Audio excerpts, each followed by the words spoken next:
এই হচ্ছে AGT live 24/7। ये है AGT live 24/7। This is AGT Live 24/7। जाऊंगी 7/6 दस्टिने धर्मेंद्र प्रताप मैन इंडिया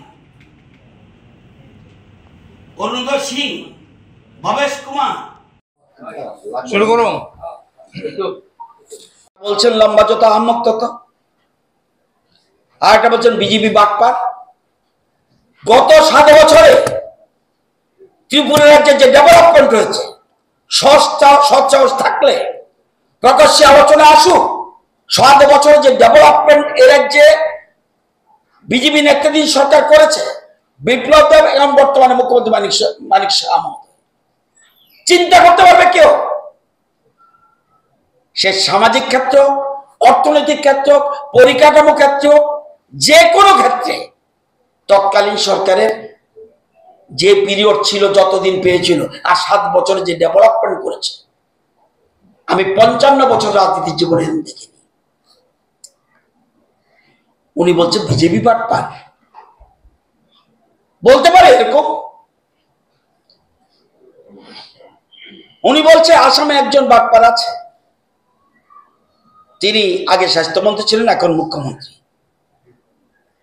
শ্রদ্ধেয় মুখ্যমন্ত্রী হেমন্ত বিশ্ব শর্মা বুঝাতে চেয়েছেন, উনি জানে সারা দেশের মধ্যে যে কয়েকজন দক্ষ মুখ্যমন্ত্রীর মধ্যে হেমন্ত বিশ্ব শর্মা একজন, এবং আসামের ডেভেলপমেন্ট কি করেছে এটা ওনার মাথা কুলাবে না। ওনাকে কেন বাদ দেওয়া হয়েছে মন্ত্রিসভা থেকে, আমি সব ডিটেলসে যাব না। কেন মন্ত্রিসভা থেকে বাদ দেওয়া হয়েছে আমি ডিটেলসে যাব না। আমি বলছি যে প্রয়াত শিক্ষামন্ত্রী অনিল সরকার ফাইল ওপেন করেছিলেন। এই ধরনের লোককে পার্টির সেক্রেটারি পদে এই দল কোনদিন আসবে?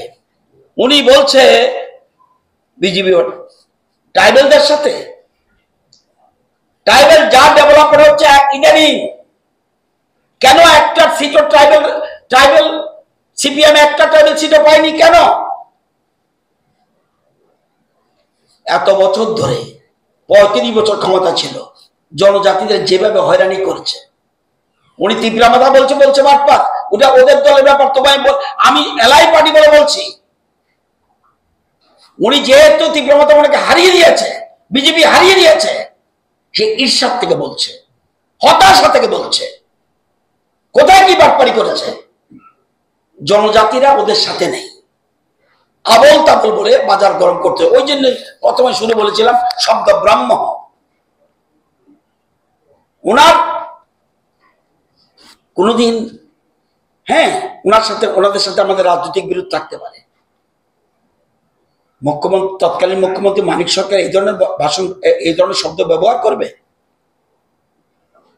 কিন্তু ডিফারেন্স আছে আমাদের রাজনীতি দলে।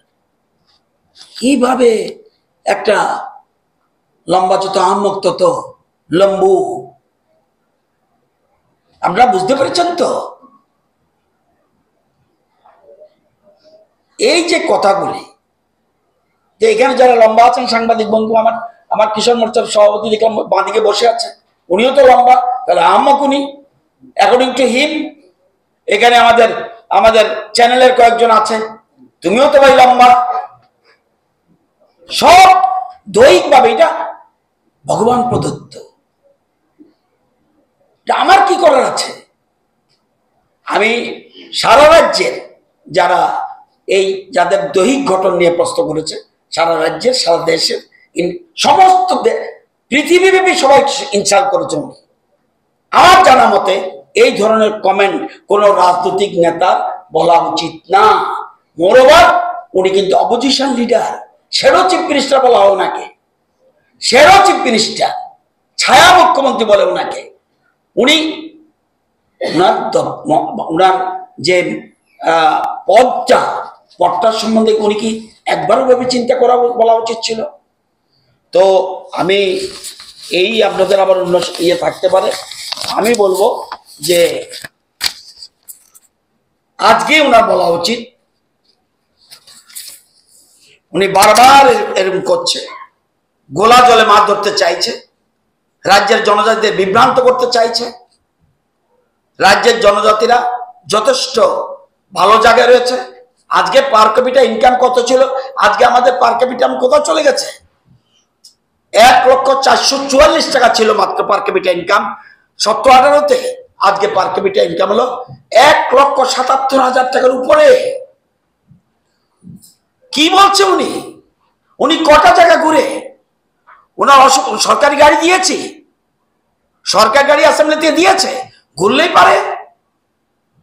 কোথায় কি হয়েছে, কটা জাতীয় সড়ক হয়েছে, কটা বাড়িতে ফ্রি চাল পাচ্ছে, কটা বাড়িতে জলের লাইন গেছে, দেখা উচিত ওনার। সঠিক ব্রিফ করা উচিত। এটা না বলে উনি আবল তাবল বলে বাজার গরম করতে চাইছেন।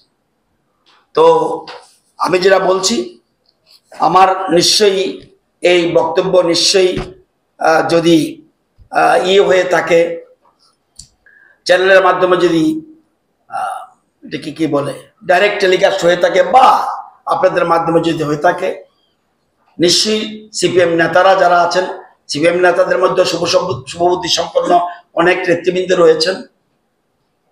ওনাকে যদি অসুস্থ থাকে তাড়াতাড়ি ওনার ট্রিটমেন্টে পাঠানো উচিত, যেখানে ভালো হয়। এখানে যদি মেন্টাল হসপিটাল ভালো না থাকে, কোথাও যদি থাকে, সেটা ওনারা ঠিক করে। আর সুস্থ থাকলে আমি জানি সবচেয়ে ভালো মেন্টাল হসপিটাল এটা ঝাড়খণ্ডের কি জানি একটা রাঁচিতে।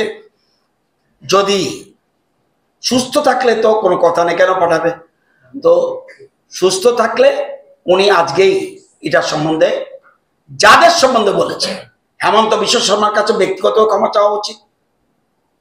যদি বিপ্লবদেরকে মার্ক করে থাকে, বিপ্লবদের কাছে ক্ষমা চাওয়া উচিত। বাট আমাদের ভারতীয় জনতা পার্টির কাছে ক্ষমা চাওয়া উচিত, তীব্র মাতার কাছে ক্ষমা চাওয়া উচিত।